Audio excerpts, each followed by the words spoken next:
AP ఎన్నికల ఫలితాలపై BJP నేత అమిత్ షా కీలక వ్యాఖ్యలు చేశారు. ఏపీలో ఎన్డీఏ కూటమి ప్రభుత్వాన్ని ఏర్పాటు చేస్తుందని ధీమా వ్యక్తం చేశారు. ఒడిశాలోనూ తమదే అధికారమన్నారు. ఎంపీ సీట్లకు సంబంధించి పశ్చిమ బెంగాల్లో 24 నుంచి 30, ఒడిశా, ఏపీలో 17 చొప్పున గెలుస్తామని పేర్కొన్నారు.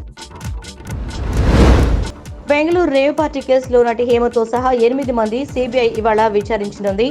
ఈ కేసులో అరెస్ట్ అయి జ్యుడిషియల్ కస్టడీలో ఉన్న నిందితులను అదుపులోకి తీసుకుని విచారించేందుకు పోలీసులు ఈ రోజు కోర్టులో పిటిషన్ వేయనున్నారు. రేవ్ పార్టీలో 103 మంది పాల్గొనగా 86 మంది డ్రగ్స్ తీసుకున్నట్టు పోలీసులు ఇప్పటికే తేల్చారు. ఏపీలో పోలింగ్ అనంతరం తాడిపత్రిలో జరిగిన అల్లర్లలో పోలీసుల వైఫల్యాలు ఒక్కొక్కటిగా బయటకు వస్తున్నాయి. ఈ వ్యవహారంలో జిల్లా ఏఆర్ అదనపు ఎస్పీ లక్ష్మీనారాయణ రెడ్డి, జిల్లా special branch CI Zakir Hussain పై వేటు పడింది. వీరిద్దరిని డీజీపీ కార్యాలయానికి సరెండర్ చేస్తూ ఉత్తర్వులు జారీ అయ్యాయి. భారతీయ మొబైల్ నంబర్లతో వచ్చే అన్ని అంతర్జాతీయ నకిలీ కాల్స్ ను బ్లాక్ చేయాలని టెలికాం ఆపరేటర్లను కేంద్ర ప్రభుత్వం ఆదేశించింది.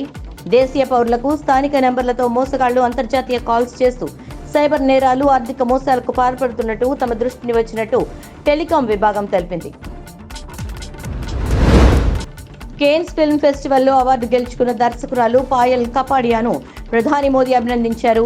ఆమె సాధించిన విజయానికి భారత్ గర్విస్తోందని ట్వీట్ చేశారు. ఈ విజయం భావితరాల వారికి స్ఫూర్తినిస్తుందని పేర్కొన్నారు. కపాడియాకు రాహుల్ గాంధీ, అనురాగ్ ఠాకూర్ కూడా అభినందనలు తెలిపారు. మరోవైపు కేన్స్ వేదికపై నిలబడటం ప్రత్యేకమని అవార్డు గెలుచుకున్న అనంతరం కపాడియా తెలిపారు. తనపై యూట్యూబర్ ధ్రువ్ రాఠీ ఏకపక్షంగా చేసిన వీడియో తర్వాత బెదిరింపులు పెరిగాయని ఎంపీ స్వాతి మాలీవాల్ ఆరోపించారు. తన వ్యక్తిత్వాన్ని కించపరిచేలా ఆప్ నేతలు దుష్ప్రచారం చేస్తున్నారని ట్వీట్ చేశారు. ఫిర్యాదులు ఉపసంహరించుకునేందుకే ఇదంతా చేస్తున్నట్లు పేర్కొన్నారు. తనకొస్తున్న అత్యాచారం, హత్య, బెదిరింపులపై చర్యలు తీసుకోవాలని ఢిల్లీ పోలీసుల్ని కోరింది. హిమాచల్ ప్రదేశ్లో నిర్వహించిన బహిరంగ సభలో అగ్నివీర్ పథకంపై కాంగ్రెస్ అగ్రనేత రాహుల్ గాంధీ ఆసక్తికర వ్యాఖ్యలు చేశారు. హిమాచల్ ప్రదేశ్ యువత భారత సైన్యంలో చేరి దేశాన్ని రక్షించేందుకు ఎంతో ఉత్సాహం చూపుతున్నారన్నారు. ఈ వీర యువకుల దేశభక్తికి అగ్నివీర్ యోజన అవమానం అంటూ కామెంట్స్ చేశారు.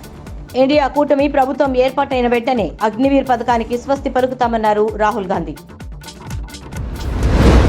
ఇండియా కూటమి అధికారంలోకి వస్తేనే దేశానికి మేలు జరుగుతుందన్నారు డిప్యూటీ సీఎం బట్టి విక్రమార్క. పంజాబ్లోని ఫరీద్ కోట్లో ఆయన ఈ కామెంట్స్ చేశారు. రైతులకు కనీస మద్దతు ధర, నిరుద్యోగులకు అప్రెంటిస్షిప్ హక్కు, ఖాళీ ఉద్యోగాల భర్తీ, ఉపాధి హామీ, కూలీల వేతనాల పెంపు, రుణమాఫీ, రిజర్వేషన్లపై హామీలిచ్చారు. ప్రధాని మోదీపై విమర్శలను గుప్పించారు. బీహార్ సీఎం నితీష్ కుమార్ నోరు జారారు. నిన్న నిర్వహించిన ఎన్నికల ర్యాలీలో ఆయన ప్రసంగిస్తూ మోడీ మళ్లీ సీఎం కావాలని ప్రతి ఒక్కరూ ఆశిస్తున్నట్టు చెప్పారు. దీంతో వేదికపై ఉన్న వారంతా ఒక్కసారిగా అవాక్కవడంతో ఆయన తన తప్పుని సరిదిద్దుకున్నారు. లోక్సభ ఎన్నికల ప్రచారంలో భాగంగా ఢిల్లీ సీఎం ఆప్ జాతీయ కన్వీనర్ అరవింద్ కేజ్రీవాల్ నిన్న పంజాబ్లోని హోషియార్పూర్లో భారీ రోడ్ షో నిర్వహించారు. గత అసెంబ్లీ ఎన్నికల సమయంలో ఇక్కడికి ప్రచారానికి వచ్చినప్పుడు ఉచిత కరెంట్ ఇచ్చాము, దాన్ని అమలు చేశాం అని చెప్పారు. ఢిల్లీలో కరెంటు బిల్లులు జీరోకు తీసుకొచ్చామని, ఇక్కడ కూడా జీరో బిల్లులు ఇస్తామని హామీ ఇచ్చి అమలు చేశామని గుర్తు చేశారు.